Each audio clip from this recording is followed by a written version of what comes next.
90 armed officers descended on a rural Quebec clubhouse. Inside, a 67-year-old man held a rifle. Outside, gunfire echoed across frozen fields. This was not a routine operation. It was the latest action in Quebec's most serious organized crime conflict since the biker wars claimed lives decades ago. And this time, the Hells Angels were not the only targets. On January 11, 2025, in Rouville, Quebec, a small community of about 1,500 residents, armored police vehicles moved down Rang Saint-Pierre. What happened next revealed how a major international motorcycle club operates behind the scenes and why police launched one of their boldest operations in years. The raid began at 8 p.m. when the Sûreté du Québec's tactical unit entered the Hells Angels clubhouse. 16 individuals were found inside, including full-patch members of the Trois-Rivières chapter, prospects working toward membership, and members of support clubs who typically handle lower-level tasks. Among those present was Sylvain Tiffault, a 67-year-old longtime member linked to the organization since the early 1990s. Police say he was armed with a Remington Wingmaster rifle, despite being prohibited from possessing firearms under multiple court orders. He was arrested and charged with weapons possession for a dangerous purpose, unauthorized firearm possession, and breaches of prior bans. Tiffault's arrest carries symbolic weight. He co-founded the Trois-Rivières chapter in 1991 and survived multiple major police operations, including Operation Nordic in the 1990s, Operation Amalgam, and Operation SHQC in 2009, which resulted in 156 arrests and temporarily dismantled all 5 Hells Angels chapters in Quebec. Tiffault received a lengthy sentence for conspiracy to commit murder, but served reduced time under credit rules. His name also appeared as the legal owner of the former Trois-Rivières bunker, destroyed in 2015. 16 years after Operation SHQC, he is again facing charges. But this raid was not only about weapons. Police were responding to a series of violent attacks, suggesting a major shift in Quebec's criminal landscape. The Rouville clubhouse on Rang Saint-Pierre had been targeted 3 times in 2 years. In December 2023, gunfire and explosions were reported, with residents describing blasts that sounded like grenades. The pattern repeated in September 2024 and again in early January 2025, days before the raid. Each attack followed the same method. Shooters struck the clubhouse and fled into the night. These were not random acts. They were intended messages. Police built their case over several months. 90 officers from specialized units participated, including the National Organized Crime Enforcement Team, tactical squads, intelligence officers, firearms experts, and K-9 units. The scale of the operation reflected its seriousness. Inside, investigators searched 2 buildings, several vehicles, and multiple outbuildings. They seized a rifle, ammunition, methamphetamine tablets, jewelry with club insignia, clothing bearing the Death Head logo, and jackets identifying members and prospects. One seized item stood out, a jacket belonging to the Satan's Crew Support Club based in Bonheur, confirming the group's involvement. Support clubs typically handle tasks such as drug distribution, debt collection, and enforcement, while senior members remain insulated. Support club members wear their own colors but answer to full-patch members. In exchange for protection and opportunities to advance, they are expected to follow orders, assist at events, and pay regular dues.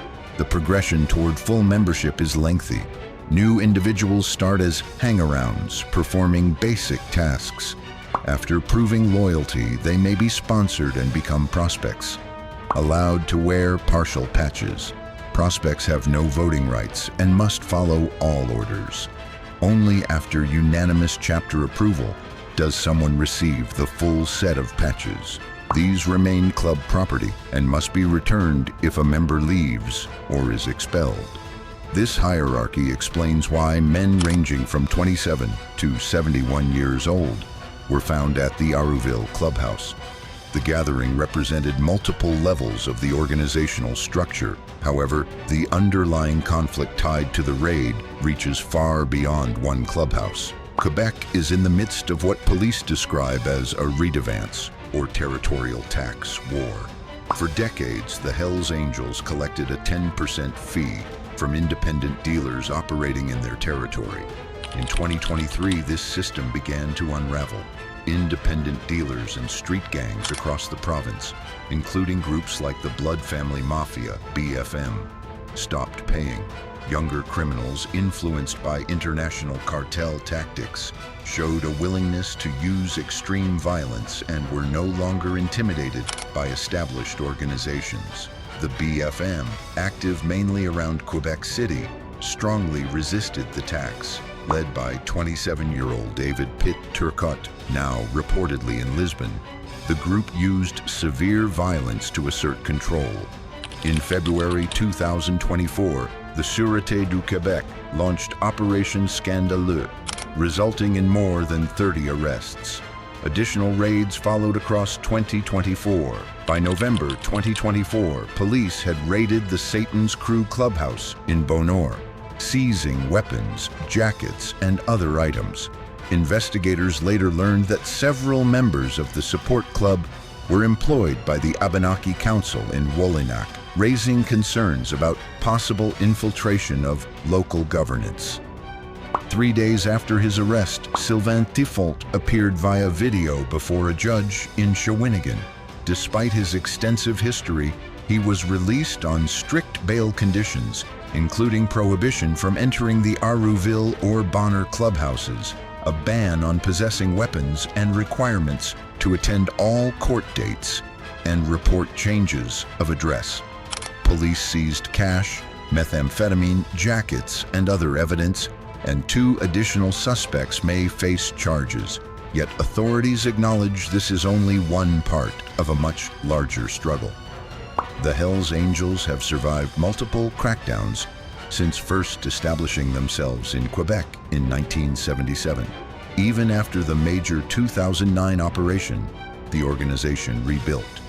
Today, 5 active chapters operate across the province: South, Longueuil, Trois-Rivières, Quebec City, Sherbrooke, and Montreal. The redevance conflict continues across Quebec. In some regions, temporary agreements have halted violence, but in others, conflict persists.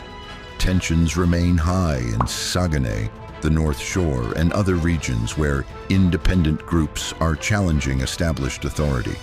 The Arrouville clubhouse itself is now under a blocking order, preventing its sale or transfer. Similar legal measures were used against other bunkers after Operation SHQC, including the well-known Lennoxville clubhouse. In conclusion, the January 11th raid did more than uncover weapons or drugs. It exposed an evolving criminal network involving both longtime members and new recruits. Quebec is now experiencing its most serious organized crime conflict since the end of the Biker Wars in 2002. The Redevance War has introduced new levels of violence, particularly from younger groups employing tactics rarely seen before in the province.